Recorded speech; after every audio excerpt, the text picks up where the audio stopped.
Support for this podcast and the following message come from Home Advisor. At Home Advisor, it's fast and easy to find top-rated local home pros for any project.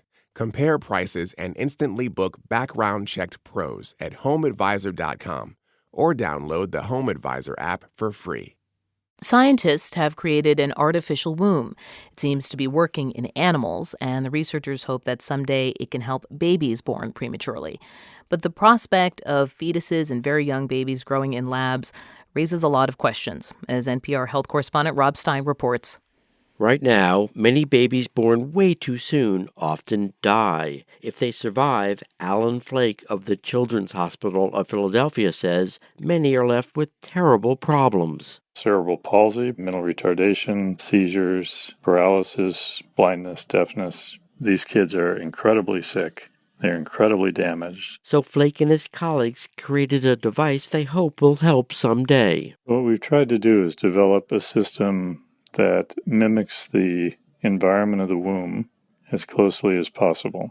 It's basically an artificial womb. This artificial womb is actually a big clear plastic bag filled with synthetic amniotic fluid. A machine outside the bag connects to the umbilical cord to process blood, adding oxygen and nutrition and removing carbon dioxide. Just like the fetus would be connected to the placenta. It's kept in a dark, cozy room where sounds of a mother's heart are played for the fetus to hear. The whole idea is to support normal development, to recreate everything that the mother does in every way that we can to support normal fetal development and maturation. And so far, it seems to be working, at least on lamb fetuses, which scientists often use as stand-ins for human fetuses.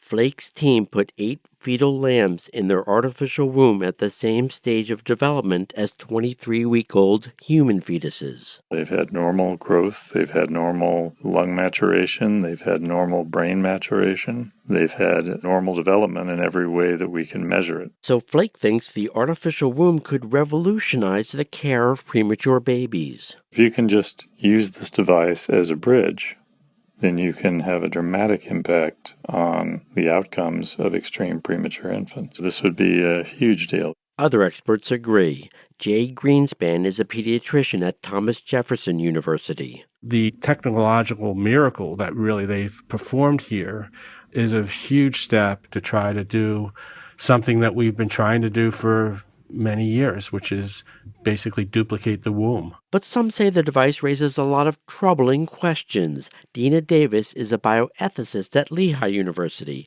She questions whether it would be ethical to even test the device on a human. There are all kinds of possibilities for stress and pain with not, at the beginning, a whole lot of likelihood for success. And even if it works, Davis worries about this kind of technology going further. I could imagine a time, sort of Brave New World, where we're growing embryos from the beginning to the end outside of our bodies. It would be a very Gattaca-like world. Women could be coerced into using artificial wombs by employers who don't want to pay for maternity leave or insurers who don't want to pay for expensive pregnancies.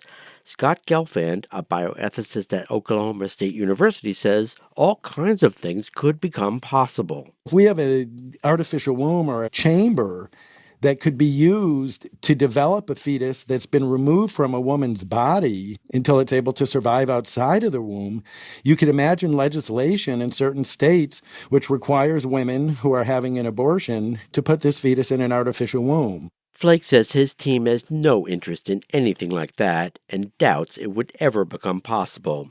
He just wants to help save premature babies and hopes to start testing an artificial womb on human babies within a few years. Rob Stein, NPR News.